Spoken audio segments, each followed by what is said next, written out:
Hello everyone, and welcome back to English Wisdom Tales, where we share stories that touch the heart and help you grow your English skills one word at a time.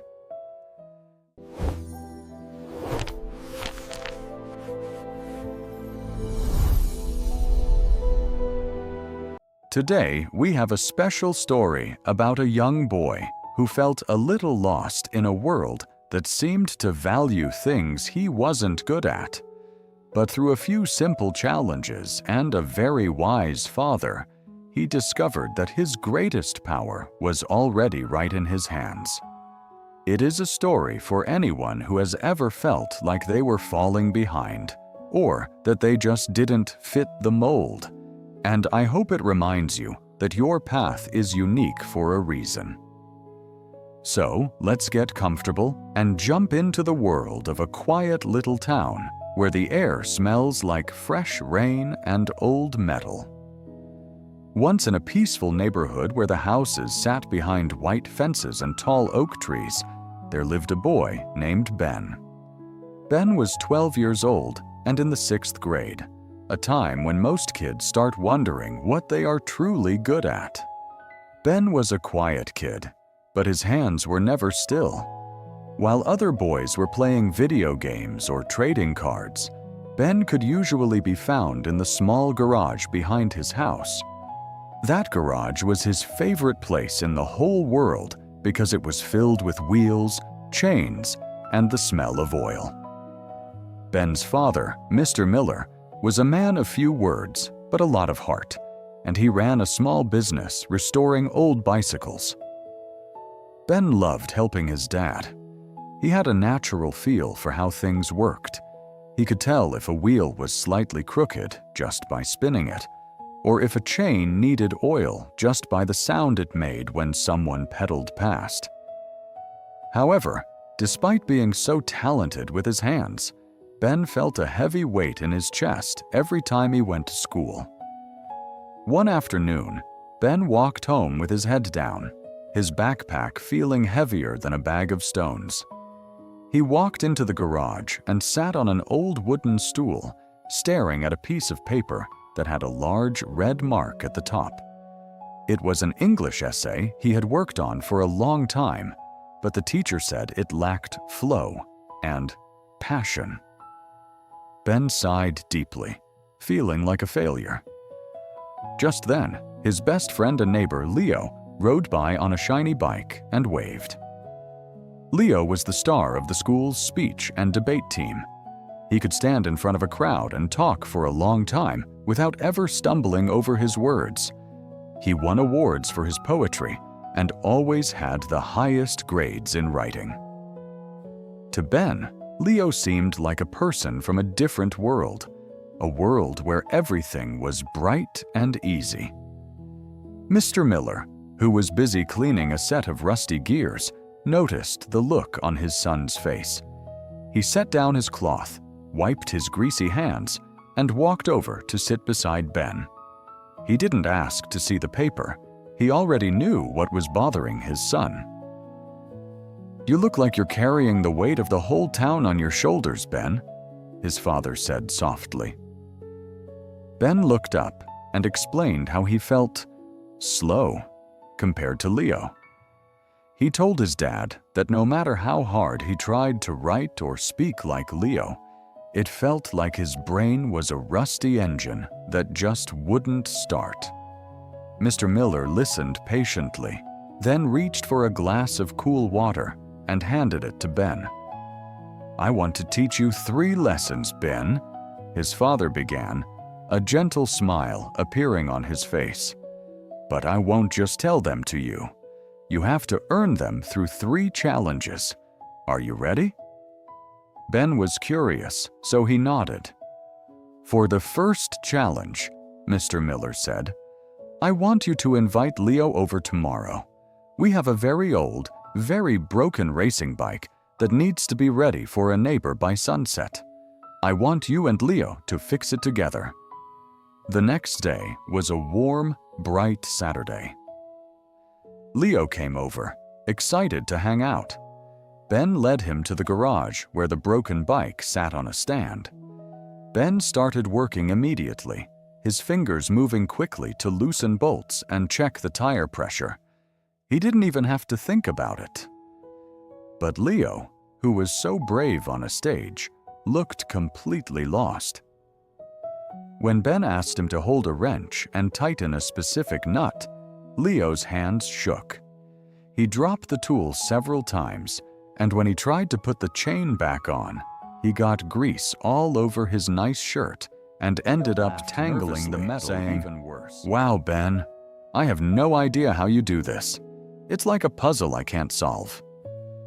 By the time the sun began to dip low in the sky, Ben had the bike looking brand new and riding as smooth as silk, while Leo had mostly just watched in wonder. After Leo went home, Mr. Miller walked into the garage. "Tell me, Ben, how did it go?" Ben smiled, feeling a bit of his confidence returning. "Leo is great at talking, Dad, but he's really bad with a wrench. I had to do almost everything." His father nodded. "That's the first lesson, son. Leo is a master of words, but you are a master of machines. Just because a bird can fly doesn't mean a fish is a failure, because it can't. We each have a different engine inside of us. Yours just happens to run on oil and gears instead of ink and paper." Ben felt a little better, but he was still worried about his grades. "What's the second challenge?" he asked. His father looked out toward the park near their house. "Tomorrow afternoon, I want you to go to the park and watch Leo. He's practicing for the big town speech competition. Don't let him see you. Just watch and count how many times he repeats the same sentence." On Sunday, Ben sat behind a large oak tree and watched Leo. For a long time, Leo stood alone near a bench, saying the same opening line over and over. He would change his tone, move his hands differently, and then look at a small notebook to check his words. He did this until the shadows on the ground grew very long and the air turned cold. When Ben returned home, he told his father, "Dad, Leo said that one sentence more times than I can count. He even practiced his smile in the reflection of a pond." Mr. Miller smiled. "That is the second lesson. People think Leo is just born lucky with words, but he practices his craft just as much as you practice with your bikes. Success isn't a magic trick. It's a habit. If you want to get better at writing, you don't need a miracle. You just need to show up every day, even when it's hard, just like Leo does under that tree." Ben realized that he hadn't been practicing his writing nearly as much as he practiced his mechanics. He was ready for the final test. "And the third challenge?" Ben asked. His father looked serious. "I want you to go to your room and write a report about the history of the bicycle. But because Leo is so much better at writing than you, I want you to work 3 times harder than him. I want you to stay awake and write until you have filled a whole stack of paper." Ben was determined. He went to his room, turned on his lamp, and started writing. For the first little while, it was okay. But as the night grew quiet and the moon rose high, Ben's head began to throb. He tried to force the words out, but his mind felt like it was spinning in circles. He was exhausted, his eyes were burning, and eventually, without even knowing it, he fell asleep with his face on the desk. He woke up the next morning to the sound of birds and a gentle tap on his shoulder. It was his father.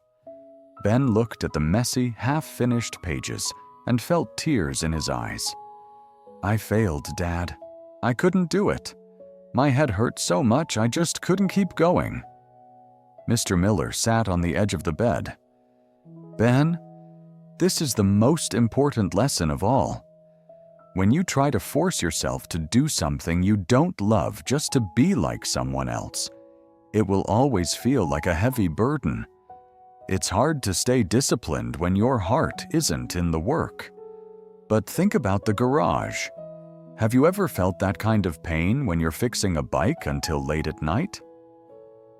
Ben thought about it and shook his head. No, when I'm in the shop, I forget what time it is. I feel energized. His father stood up and looked him in the eyes. Exactly. If you want to be truly great at something, you must find a way to love what you are doing. If you have to write, don't try to write like a poet. Write like a mechanic. Explain the world through the things you understand. Be yourself, and the discipline will feel light as a feather. From that day on, Ben didn't try to diagrams of bikes and wrote short, simple instructions on how to fix them. He found that when he wrote about what he loved, the words came much easier. He realized that he wasn't less than his friend. He was just built for a different journey.